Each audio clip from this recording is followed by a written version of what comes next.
back to the car.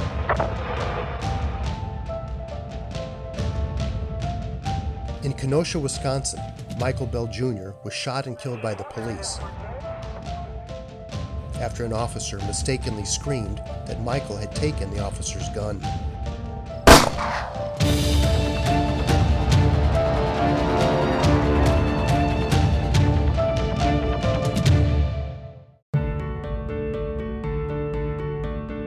In the years that followed, Michael Bell's father, Michael Bell Sr., has led a tireless effort to clear Michael's name and expose the cover-up in the death of his son. In this segment, we reveal how a Wisconsin judge mishandled crucial evidence in the Michael Bell case. This included distorting the testimony of a key witness, making it appear that the witness supported the police version of the shooting, when in fact she did not. The police version of the shooting was described by the medical examiner as forensically impossible. So then, as we were running out of options, then we petitioned Judge Tim Boyle for a John Doe investigation, whereby a citizen can petition a judge and say, we think a crime has been committed, we're asking for an independent investigation into this incident. So Judge Boyle gets our petition, and he launches a review, and who do you think he turns it over to? Bada bing. He gives it to Mike Gravely and says, tell me what you think of this case. Give me your findings on this case. Now, Judge Boyle says he had to do this because the statute requires that you turn it over, the judge in a John Doe incorporate the services of the district attorney, but under the rule of recusal, and we petitioned Mike Gravely to recuse himself because of the conflict of interest. The DA's office was implicated in the cover-up. We believe that DA Michael Gravely knew from the beginning that this was a bad shoot, and he was doing everything he could to block the Bell family from getting a proper investigation. Fraud, credible whistleblower, incompetent government authority. So District Attorney Gravely gives his review to Judge Boyle, and you can guess what happened. Judge Boyle denied our claim for a John Doe full investigation. And Judge Boyle, in looking at his report, he said things like, no DNA of Michael Bell was found in the gun. In view of the DNA opinions presented, however, lack of DNA is not conclusive. He gave no account of what opinions he was referring to. We have to infer that he was simply looking at Mike Gravely's previous assessment that the gun was merely touched and you wouldn't expect to see DNA. But he went into no depth over how he arrived at this conclusion that the lack of DNA is not conclusive. Then he said, in contrast, the actual bullet, which was never analyzed, was found to the left and middle of the car between the car and the jet ski trailer. So the judge is saying the bullet was found here, and he's saying that's consistent with the officer firing from there, completely ignoring the forensically impossible scenario that the forensic pathologist has already concluded, completely ignoring that if the bullet just landed there, would have to have gone through Lieutenant Kruger, he would have been shot, he would have been covered in blood, completely ignoring the ricochet effect and how the bullet could have gotten there. In other words, he just arrived at this simple conclusion that, hey, the bullet was there. And third, and perhaps most disturbingly, the judge said this theory is not only supported by the officer's statements, but also by witness Charlene Nedgedly, who was observing the incident from the same location as Francis Clark. The problem is Charlene Nedgedly was not an eyewitness to the shooting. Charlene Nedgedly was looking out a window with her fiance, Francis Clark, and she clearly stated in her signed statement and in her deposition that she stepped away from the window, then she heard a gunshot, and then she went back to the window. And go back to 11, please. Well, he's going back to 11. I want you to know that I asked Judge Boyle, can I respond to Gravely's filings?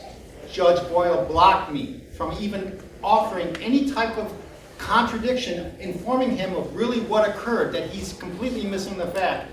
In addition to that, when he finally came up with his ruling, the only way that I could even get the filing is I had to pay $2,783 to the clerk of courts just to get the paperwork. And let's go to 29, please.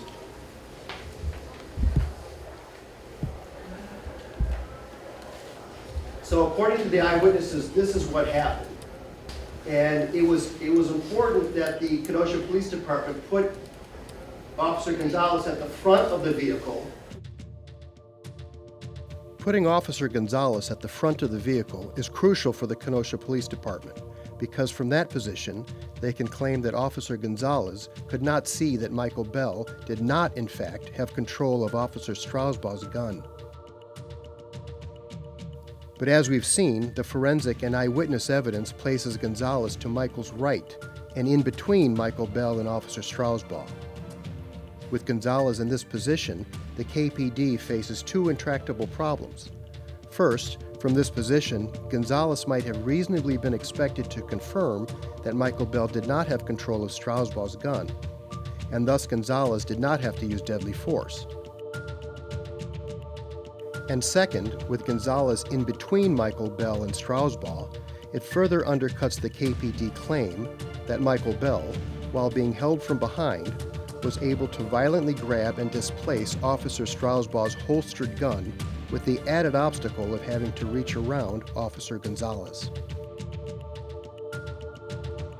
All of this further supports the case that Officer Strausbaugh's holstered gun was actually caught and captured by the driver's side mirror, and that this caused his terrified screams and his mistaken belief that Michael Bell had taken his gun.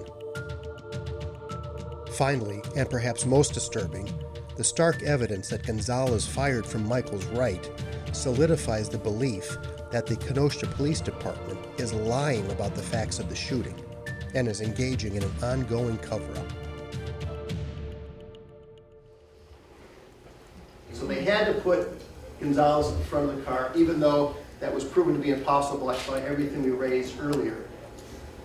So this is extremely important and troubling that Judge Boyle is stating that this person was observing the incident. Notice he says observing the incident, but he's implying that she was an eyewitness to the shooting, and he's implying that she's a contradictory witness to two eyewitnesses who actually did see the shooting. Advance one, please. And this is her statement. I then must have pulled away again from the window, and that's when I heard the pop sound. Right after I heard the pop, I heard Shantae scream. And I looked out again, and the Italian-looking officer, cop, was now standing in front of the car.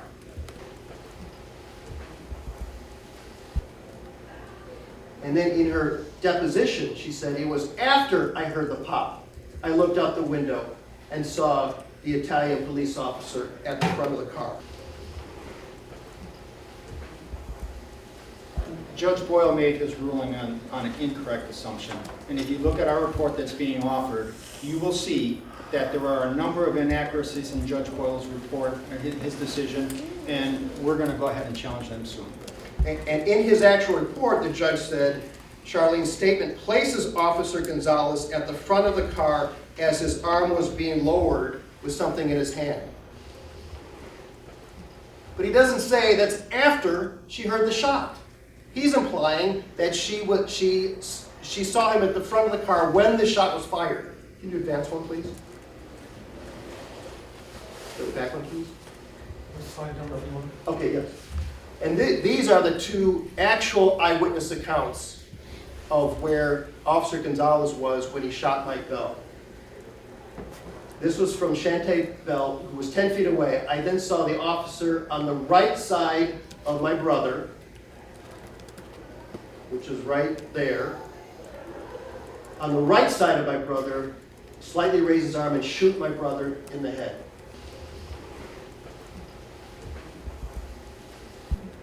Jake Clark, Francis Clark, the person that the judge said that the other witness was in opposition to, said this third officer went in between these other two officers, as seen there, and it was a matter of seconds when I heard a single gunshot. So these two eyewitnesses actually saw Officer Gonzalez, go to 29 please.